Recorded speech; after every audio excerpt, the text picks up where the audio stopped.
Episode ke-149. Saat Pamongso dan rombongannya tiba di tepi jurang, jumlah pasukan yang tersisa sudah berkurang drastis. Dari ratusan praktisi seni surgawi Kekaisaran Barbarian yang memasuki lembah hantu, kini hanya kurang dari 100 orang yang masih hidup.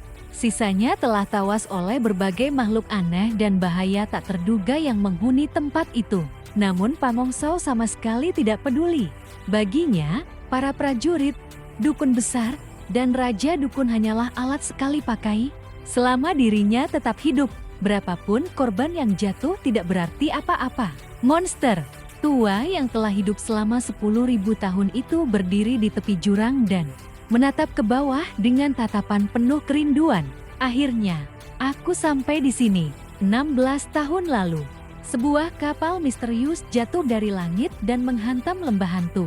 Peristiwa itu menarik perhatian 3 kekuatan besar, Istana Mas Walen, Kultus Iblis Surgawi, dan Biara Petir Besar. Saat itu Pamongso masih berada di penghujung usianya dan belum berani datang sendiri. Namun setelah berhasil berinkarnasi dan memperoleh tubuh baru, ia segera memulai perjalanan menuju tempat ini. Baginya, yang terpenting bukanlah energi, jiwa atau kekuatan roh yang memenuhi lembah hantu. Yang ia inginkan adalah sesuatu yang lebih besar.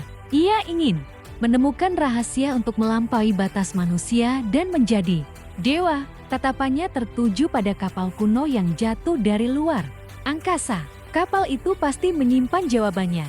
Di sekelilingnya, para dukun besar Istana Mas Walen merasakan energi jiwa yang sangat pekat memenuhi udara. Bagi mereka, tempat ini adalah surga. Energi roh dan jiwa yang ada di lembah hantu jauh melampaui apapun yang dimiliki Istana Mas Walen. Jika tempat ini berhasil dikuasai, kekuatan mereka akan berkembang pesat dan bahkan mampu menekan semua tanah suci di dataran tengah. Namun Pamongso hanya tersenyum tipis. Yang menarik baginya bukanlah kekuasaan, melainkan keabadian. Dengan perlindungan para dukun dan prajurit yang tersisa, ia melompat ke dalam jurang. Perjalanan menuju dasar jurang dipenuhi serangan dari berbagai makhluk mengerikan. Belasan orang kembali kehilangan nyawa sebelum mereka akhirnya mencapai dasar. Sementara itu, di atas kapal kuno yang terjebak di antara dunia nyata dan Yodo, Kinmu masih memandangi kegelapan yang perlahan mundur. Ia merasa heran. Makhluk mengerikan yang bersembunyi di balik kabut iblis itu jelas sangat kuat. Bahkan 2 kelelawar putih penjaga lembah hantu bukan lawannya. Namun hanya karena Kinmu mengucapkan satu kata dalam bahasa Yodo, makhluk itu langsung mundur. Hal itu membuatnya semakin curiga. Setelah kabut iblis menghilang, suasana kapal menjadi sangat sunyi. Terlalu sunyi. Keheningan itu justru terasa lebih menakutkan daripada sebelumnya. Kinmu mengerutkan kening.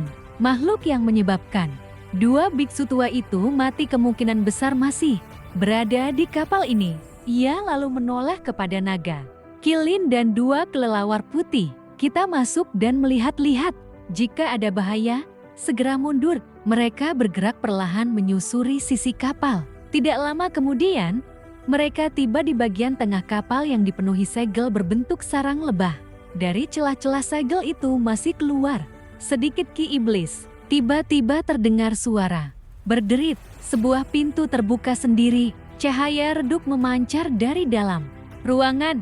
2 kelelawar putih segera terbang ke samping pintu dan mengintip ke dalam ruangan. Itu tampak seperti ruang tamu yang elegan.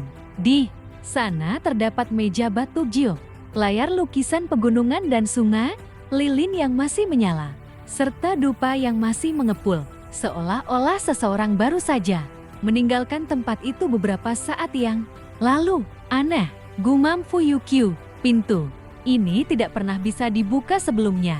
Kinmu juga merasa ada yang tidak beres. Ia menggunakan mata langit hijau dan mata langit senebor untuk memeriksa ruangan itu, tetapi tidak menemukan apapun yang mencurigakan.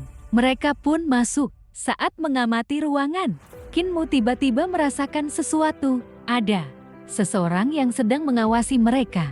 Namun, ia tidak dapat menemukan sumber tatapan itu. Perlahan, ia membentuk cermin dari ki vitalnya dan menggunakannya untuk memantulkan keadaan sekitar. Saat itulah ia melihat sesuatu yang mengejutkan. Di dalam lukisan layar, seorang lelaki tua yang sedang memancing ternyata sedang menoleh ke arah mereka. Kinmu langsung bergerak, namun lelaki tua dalam lukisan itu jauh lebih cepat. Ia melompat keluar dari perahu di dalam lukisan, berlari di atas layar, memanjat dinding, lalu menghilang melalui sebuah pintu. Kinmu segera mengejarnya. Begitu melewati pintu itu, ia merasakan sesuatu yang aneh. Ketika menoleh ke belakang, ruangan sebelumnya sudah menghilang. Ia kini berada di sebuah ruang bordir wanita. Tidak ada jejak naga kilin maupun dua kelelawar putih. Mereka terpisah. Kinmu segera memahami bahwa kapal ini memiliki struktur ruang yang sangat aneh. Setiap pintu tampaknya terhubung ke ruangan yang berbeda. Di sisi lain, naga kilin dan dua kelelawar putih juga panik karena Kinmu tiba-tiba menghilang. Mereka membuka dan menutup pintu berkali-kali.